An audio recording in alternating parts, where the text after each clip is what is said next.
It's Michelle with Got a Lot Dance. Thanks so much for stopping by. I'm here talking with Mark Simpkins of Reno. How you doing today, Mark? I'm doing well. Good. Well, one of the reasons why we wanted to have you on Got a Lot of Dance is because you've got so much dance experience. When did you start dancing? I started actually doing West Coast swing in 1984, but I started doing country western in 1980. So that was really your starting dance, was country western? My starting dance was country western with the big rejuvenation of country. There was a lot of clubs opening. Disco had kind of fallen off the map from the 70s, so the early 80s was a big thing for country. Yeah. And I was lucky enough to be competing in country when West Coast swing crossed over. So what's really different about the dance scene from comparing the dance scene now to the dance scene when you first started? Well, I think one of the biggest differences is the dance scene has moved more from club dancing into studio dancing. There's not as many clubs anymore that play the kind of genre that you want to be out dancing to all the time, like country and West Coast swing. Now they're all techno type clubs, and it's not as easy to find a dance club out there. So a lot of the partner dancing has also kind of gone into studio dancing. Sure. So, and then you have other styles of dance, so you're not just a West Coast swing dancer, as you were saying. What's your favorite style of all the dances that you do? Well, West Coast swing's my favorite because it's done to so many different genres of dance.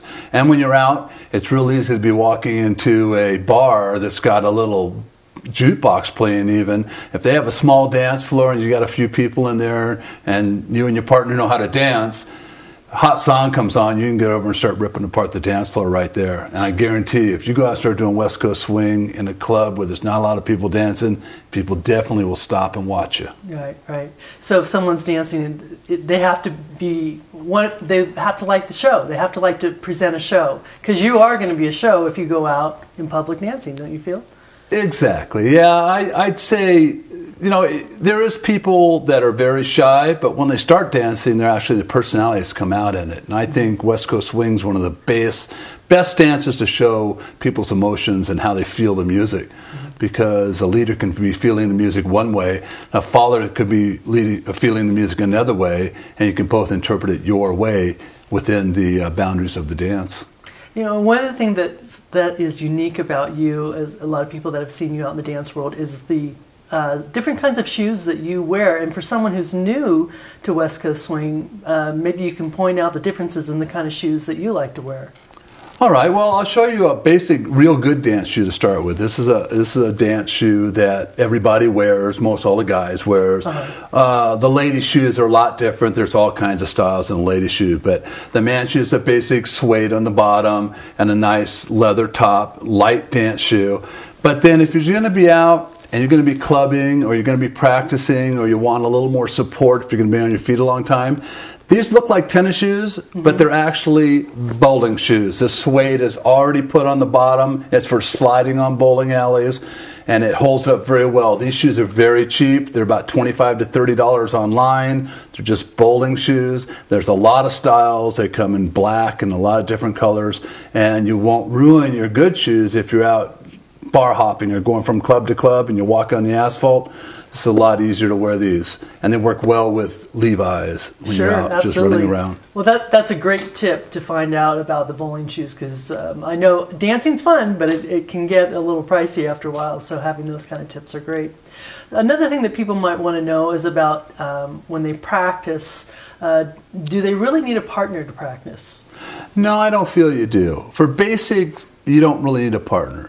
What you're doing, you're actually leading with your body first, just like if you were walking. So if you're walking through your footwork and you know where your footwork has to be, you don't really need a partner. Just put on the music and you can go over your patterns over and over and over, because you're basically just taking your body there first and you're doing your footwork. You're not worried about following a lead. You already know what it's going to be. You only need a partner when you start doing multiple pattern practicing. Right, but you really should be practicing on a daily basis, and you don't have to spend a lot of time practicing, isn't that right?